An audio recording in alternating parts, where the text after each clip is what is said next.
Amnesty International says Tanzanian security forces used unlawful, lethal force to suppress protests after this year's October election.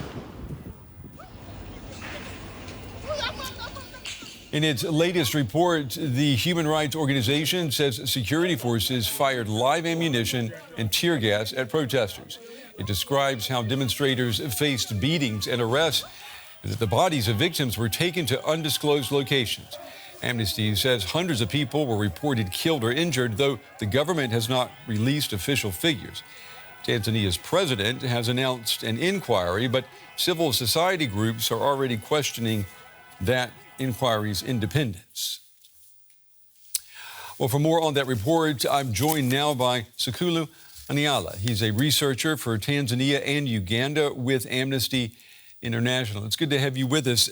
I know that you say Tanzanian security forces used unlawful, lethal force against protesters after the election. Can you explain to our viewers what your researchers found on the ground? Thank you. Our researchers found that the Tanzanian security forces used unnecessary or disproportionate and sometimes lethal force against peaceful protesters and bystanders.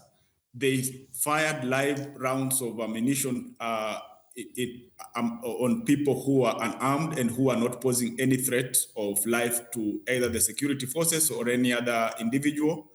They also used this force in places where, in the residential areas, in business areas, in workplaces, and it was so reckless from our findings. Sikula, I know that Amnesty says that hundreds were killed or injured in the crackdown. The government, we want to repeat, the government has not released official figures.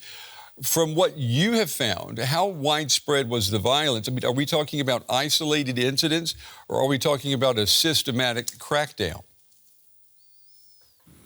Just to be clear first, we asked this question to the government before publication of our report, and the government has not responded to our request. But to your question, from what we have observed, the killings, the use of lethal force, the brutality of the police was actually systematic. We spoke to people in different parts of the country. We analyzed evidence from medical sources, from eyewitnesses, from civil society groups on the ground, and even using satellite imagery. And we found that this was widespread. It was systematic, it was across the country. So it was not isolated as such. You are aware that the president has defended the use of force, and I want to quote the president. The president says that the force that was used corresponds to the situation at hand.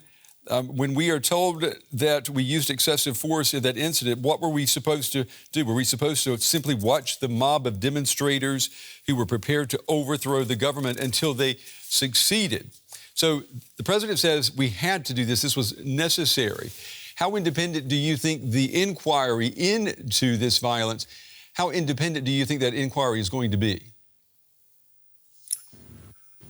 First of all, the assertion by the president that the protesters were mobs and they wanted to bring down the government are not true as per the evidence that we gathered. Most of the people we spoke with and the testimonies we gathered, we did not see people who were armed to the extent that the president was insinuating. And in any case, even if these people were armed with things like stones, rocks, the international law does not expect the level of disproportionate response that came from the authorities.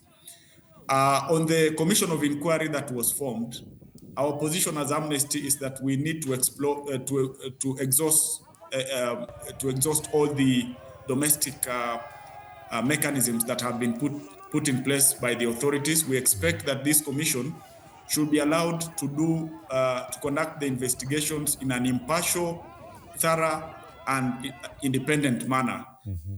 Anything less than that, then Amnesty will be picking it up from there and approaching other mechanisms to intervene.